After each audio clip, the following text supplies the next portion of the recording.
Although it seems the more we talk about it, it only makes it worse to live. Hey DK, it's Mike Ray. We're going to be looking at a push draw versus an overdraw comparison today.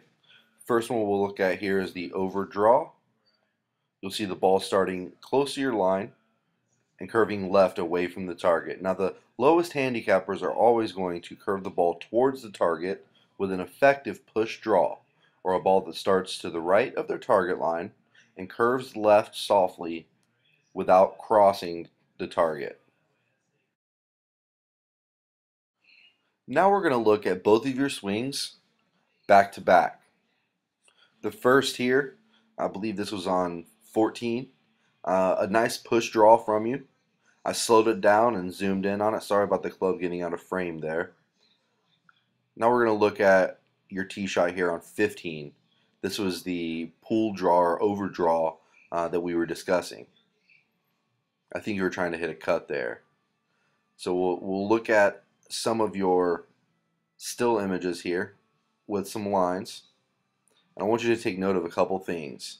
As we start our downswing, you'll notice how your hands get outside of your stance line or outside of your toes by the time your left arm is parallel to the ground. Here, right after impact, you'll see that the club face is very closed and the ball starting very far left of your intended target line. I want you to notice the club face at the finish here pointing towards the ground with a slight chicken wing of the left elbow starting to happen. This indicates a flipping at the bottom, which would have shut the club face before impact, causing the ball to start very close to our target line but slightly left. We need to start it more to the right. Now here on 14, we'll look at your alignments here at your setup. We're going to look at where the golf ball starts.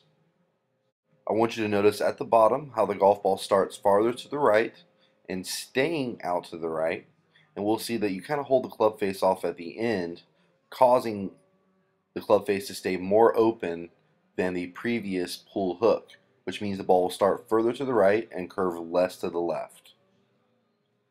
Now let's take a look at some side-by-side comparisons. At the top on the left, you'll see the push draw, the hands inside of the stance line, and at the right you'll see the hands outside of the stance line, indicating a different plane. The player on the left will have an easier time pushing and drawing the golf ball, while the player on the right will have a harder time fighting off the chicken wing and hitting either pulls or slices. Now at the bottom, right past impact, you'll get a really good view of the difference in face angles, the right being much more closed than the left. The more closed the club face is, the more the ball starts to the left.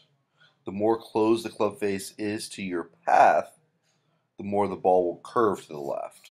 Conversely, a push draw is one that is hit with a face that is open to the target but closed to the path, meaning we're swinging more to the right than where the face is pointing.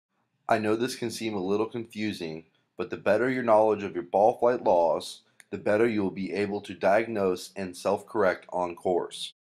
This has been a quick demonstration of understanding some of the differences that cause the ball to start the way it does and curve or not curve the way it does. Thank you.